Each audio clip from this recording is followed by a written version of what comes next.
Usher addresses T-Pain's claims that his auto-tune comment set him into depression.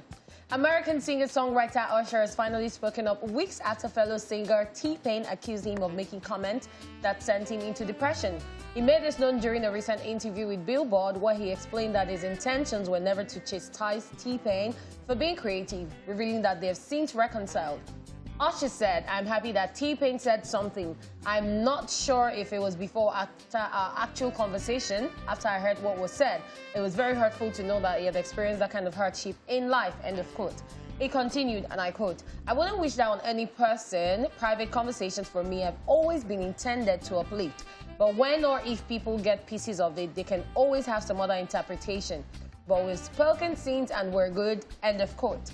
If you would recall, we reported that T-Pain made his depression revelation in the upcoming Netflix series This Is Pop, saying that back in 2013 in the private plane, Usher confronted him about his auto-tune usage, slamming him for ruining the music industry, claiming that particular statement sent him into a 4-year depression. All right, so 2 things for me. Number 1, I like the fact that Usher didn't go and tell other people. Yeah. And talk behind his back. Went to meet him straight. "Good day, brother. This thing that you are doing, it's not working for us, it's not paying." I like that he confronted him because, I mean, that was how he felt. No, I said Then this. I also like the fact that, like, T-Pain himself now came out and said, "This is what happened." Like, I like when the 2 sides of the story stick. Now, about the auto-tune thing, I find it very funny because I've heard T-Pain sing without auto-tune. And he can actually sing. Like, once upon a time, I used to say, T-Pain, he probably can't sing, he's just auto-tune. But I heard him one day, they put him on the spot live. Yeah. And I was like, he literally almost sounds the same. Exactly. Do you get?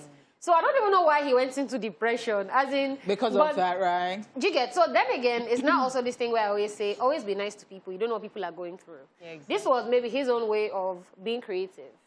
You get? He's like, okay, you know, everybody's singing. How about I do something that just makes I think it it's sound just a extra? style, like a signature Exactly. kind of thing, yeah. And I do not really, because, okay, so I can't blame him for getting into depression because of that, because people have, I always say that people have different shock absorbers. What you can take is not what I can take. And what Very sounds, true. oh, she's just joking or she's just saying something to me might not look like that or sound like that to you. So as you said, I like that both of them are coming out to say how they feel exactly about the whole thing. And it's cool. And I think that we can just leave it behind us and move on to other things, right? Exactly. And this same issue, this whole auto-tune thing, well, that actually started a new genre because many artists after that started using auto-tune. Yeah. So he created something spectacular. He should be proud of him.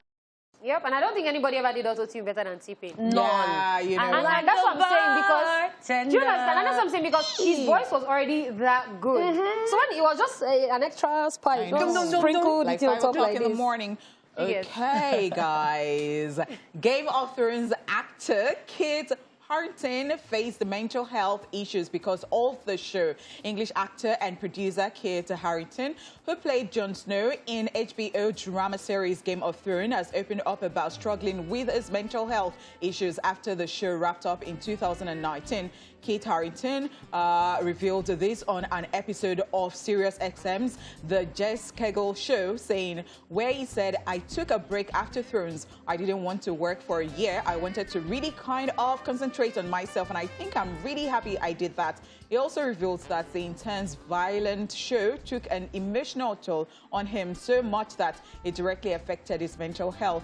He said, "I went through some mental health difficulties after Thrones and during the end of Thrones, to be honest, and I think it was directly to do with the nature of the show and what I've been doing for years." If you would recall, back in 2019, it was reported that the 34-year-old star checked into a mental health and wellness facility after the show to deal with some personal issues. Just so you know, Game of Thrones is based on the fantasy novels by George R.R. Martin, and it ran for 8 seasons between 2011 and 2019.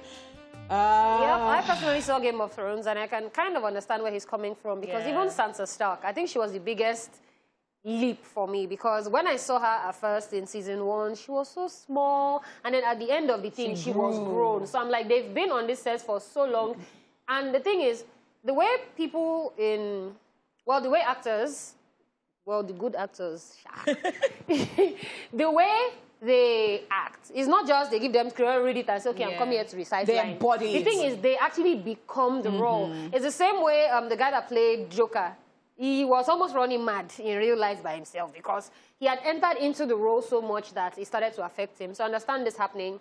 And I feel like even his Jon Snow character was one of the major characters in the... In fact, he was the top 3 characters, and he was not number 3.